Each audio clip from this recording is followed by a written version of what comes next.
Good afternoon, everyone, and thank you for joining the Power 3 podcast. This is your host, Sean Bishop, and I'd like to thank y'all for joining the podcast today.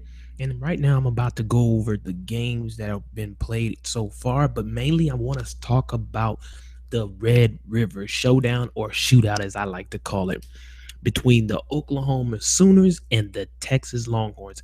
Coming into this game, of course, the Oklahoma Sooners was ranked 20 in the nation, whereas Texas Longhorns were pretty much out of the top 25 rankings. Last week, however, Texas was in the rankings, whereas Oklahoma was out of the rankings. But because of Oklahoma, because Oklahoma defeated TCU last week in a close game, it bounced them back into the rankings. But today, the Red River Shootout or Showdown, or however you want to call it, was just what it was. It was a shootout, as I like to call it. The game was a great game. It had me nervous, scared all the way to the very end of the game. Of course, because I'm a Boomer Sooner fan, as you can see. But yeah, the game was a good game. I still feel the same way in which I felt before the game, and like I spoke about on yesterday in regards to the Stoop brothers. I feel like their era has ended. I really like. Come on, I feel like excuse me, Texas Longhorns and pretty much everybody is scoring mad points up against the Oklahoma Sooners defense. And today, any team that's able to throw the ball, they're going to be able to put up points against the OU Sooners. It's inevitable. Don't get me wrong. We did have key major um, injuries today. We had about at least six players, maybe even seven players that went down with injuries.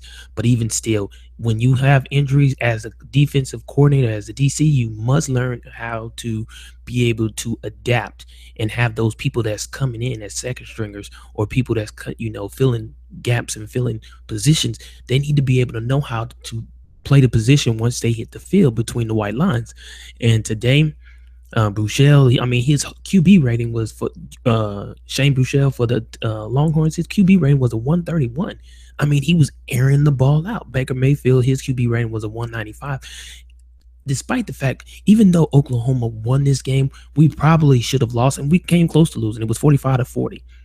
But the thing of the matter is, in this game, is the fact that we had at least five turnovers. I know Baker Mayfield threw at least two himself, if I'm not mistaken. He threw two interceptions. He had three touchdown passes, or three total touchdowns. I'm sorry.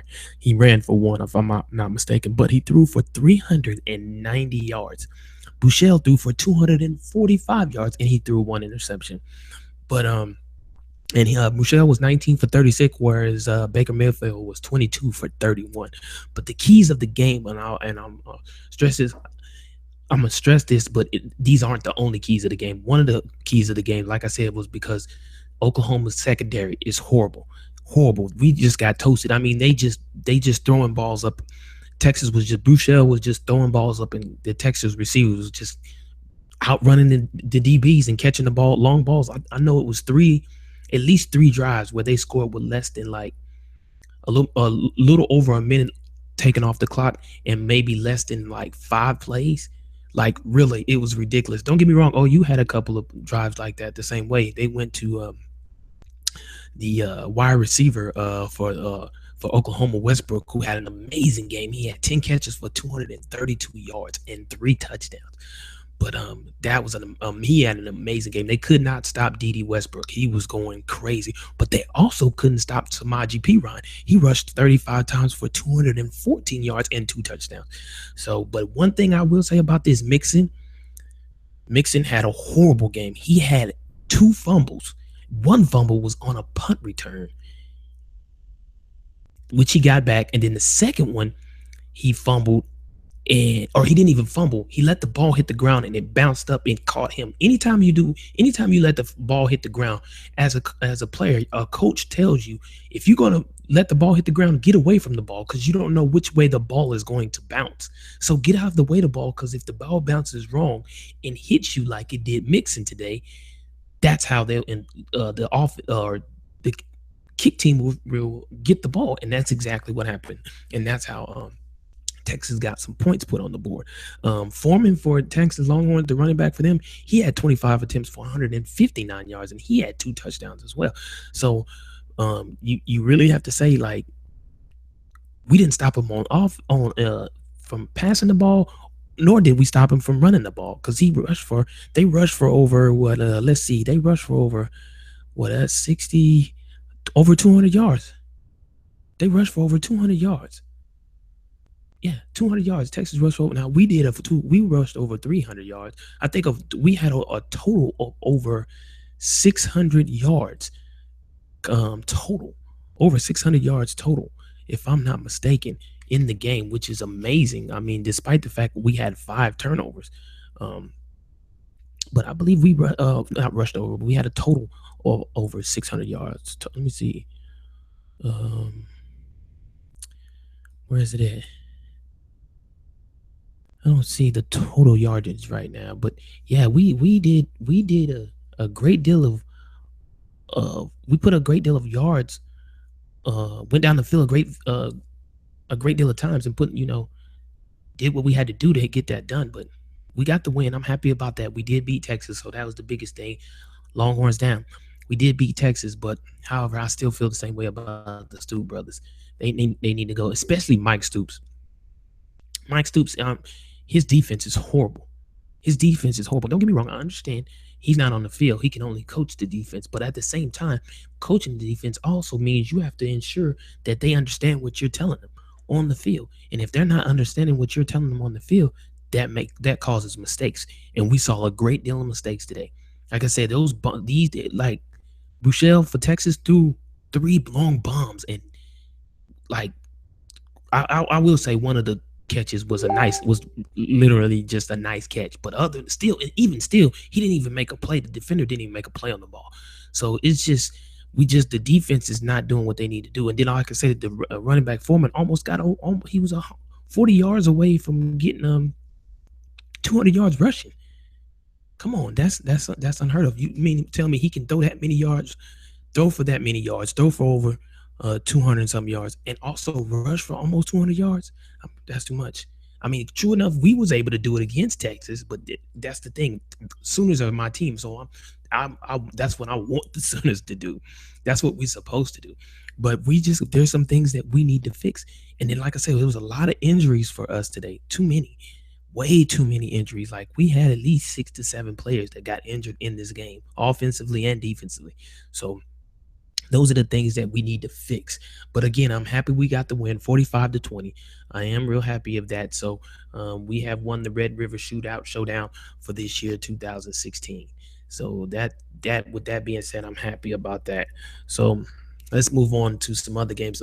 They did postpone another game today, um, outside of the LSU and Florida game. I don't know which one it is, but it's another game that was postponed for the day. But right now, as we look, the the scores right now is number 3 Clemson destroyed Boston College, like I stated, 56-10. Boise State defeated the New Mexican Lobos 49-21. I've already told you about the Oklahoma Sooners and Texas game. The University of Houston is playing the Navy Shipment, and the Navy Shipment are up on Houston 34-20. Oh my goodness, 34-20. Well, I'll say, and Houston is the one that gave us our first loss in the beginning of the season. The Oklahoma Sooners I'm talking about. The number 2 Ohio State Buckeyes are defeating the Indiana Hoosiers 24-10. The Texas Aggies A&M are up over Tennessee 21-7, which I picked that to be an upset. Then we have Virginia Tech beating the North Carolina Tar Heels. I picked that game as well. They're winning 13-3. And the Colorado Buffaloes, this is the game I picked, my upset game as well. They're losing to the Trojans, to USC, 14-0. So go figure. The only game is hurting right now is that Houston game. Navy midshipmen are winning 34-14. They up by 14, by 2 touchdowns. Wow. Didn't see that coming, but every weekend in college football, expect something to happen. There's always a chance for something to happen. I'm really looking forward to this Washington game and the Oregon game, because I picked Oregon to beat Washington Huskies. So I'm really looking forward to that game. No, it's not the Florida State Miami game. I don't know what game it is. There is another game that is supposed to be that's supposed to be uh postponed or canceled, should I say? And I just don't see it right now which one it is. But either way, uh, But matter of fact, it's postponed to Sunday. As a matter of fact, they stated it's gonna be on Sunday. The game is gonna be postponed to Sunday, whatever day that is. But either way, like I said, I really appreciate each and every one of y'all tuning in to the Power Three podcast and your host Sean, aka Bishop. I really thank for each and every one of y'all for that. Please know anytime in which I may have to jump off the podcast real quickly or very advertently is because of the fact that my daughter, I have an 8-month-old daughter who is 9 times out of 10, if I'm here, I'm doing a podcast. Sometimes I'm doing it and I keep her. I'm a dad. I'm daddy daycare. It's just me and her. I watch her, and a lot of times she's sleeping, so I try to throw in a podcast while she's sleeping. But of course, y'all know how newborns and babies are. They wake up when they want to wake up, so a lot of times she don't sleep for maybe no more than 30 or 45 minutes. So just like the podcast from the other night on Friday, or Thursday, whatever night that was, and I said I had to go real quick, is because she had woke up real quickly and she had only been asleep for maybe 30 minutes. So I apologize. Please bear with me while I do things like that, because I will do that every now and then if she wakes up. So that's that. Right now she sleeps, so hopefully she'll stay asleep for a little while. She's been asleep for about 30, 40 minutes, so she's probably going to wake up here any minute now. But do stay tuned for later on this evening.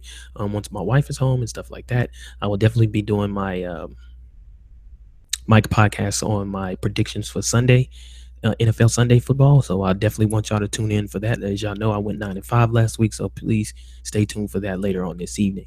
With that being said, I'm gonna go ahead and end this podcast and this live event right now, being the fact that the games are still going on.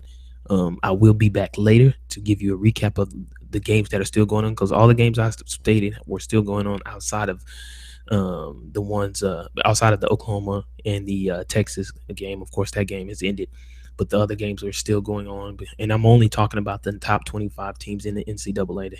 Those are only predictions in which I'm giving. So I will be back later to give you a full recap on the rest of the top 25 games.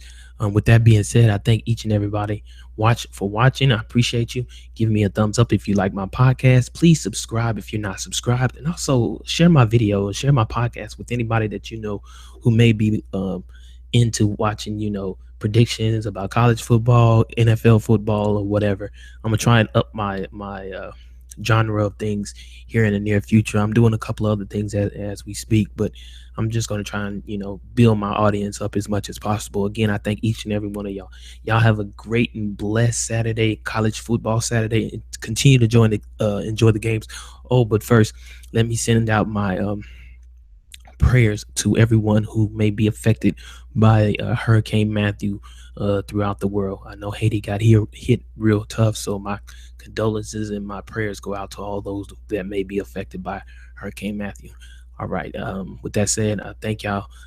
I'm out this piece. It's your boy Sean, aka Bishop, from the Power 3 podcast. In a minute.